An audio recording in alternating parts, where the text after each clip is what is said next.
This is the GeoSketch Tools video for the Plane Cut Tool. We're going to build a more complex building from the downtown Providence area. First we'll define the basic footprint of that using the rectangle tool. We use the arrows to rotate around to a view where we see the footprint. And again we'll set our altitude to -22 feet.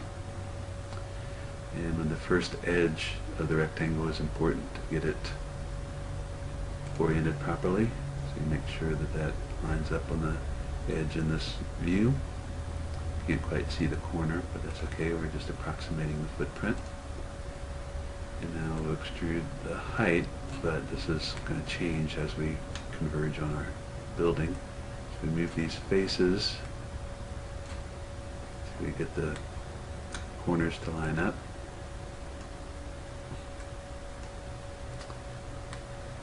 So what we need to do is some of these faces need to be pushed back. So this part of the building is actually at this location, but this plane is further back. So we're going to use the cut with a plane tool to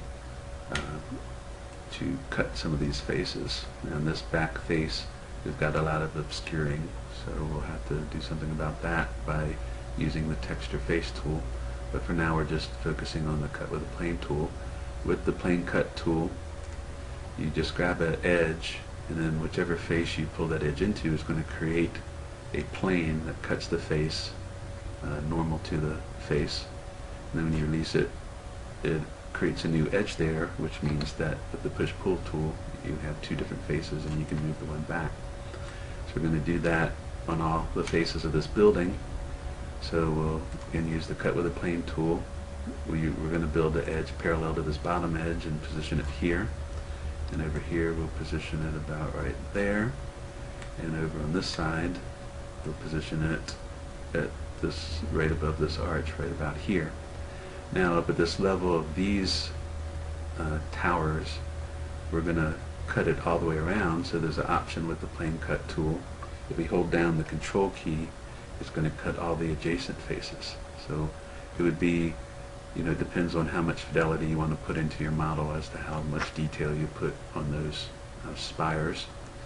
But so now we've cut it all the way around, and now we'll do some edges in the vertical direction here and here. And we've got a couple extra edges, so we'll select those and delete them.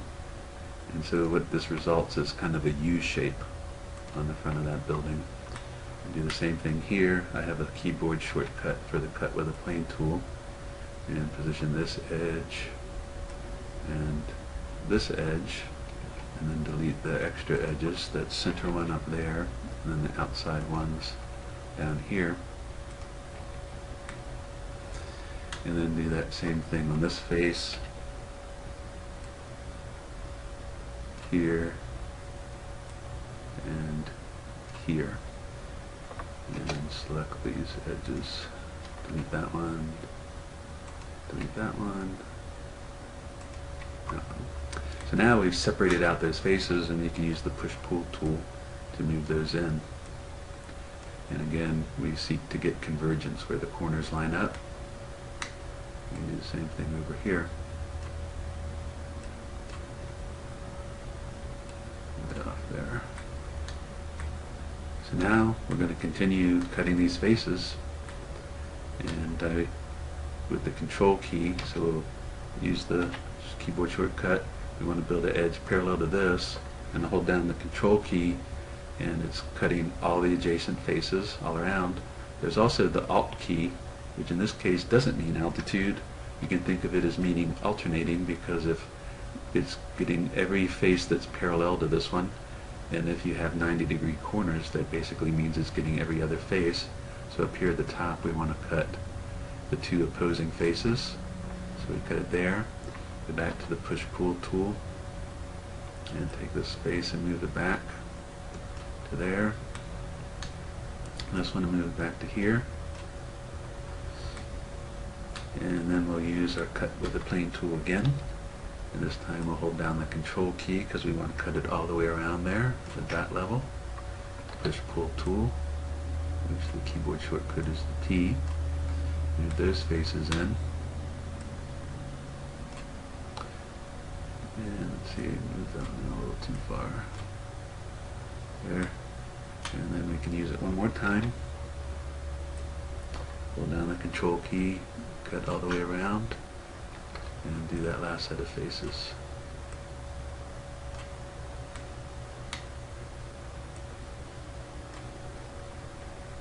And then move the top down.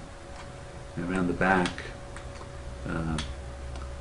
because of this obscuring, we'd have to bring in some new textures, but we still have those multiple faces that we can move in.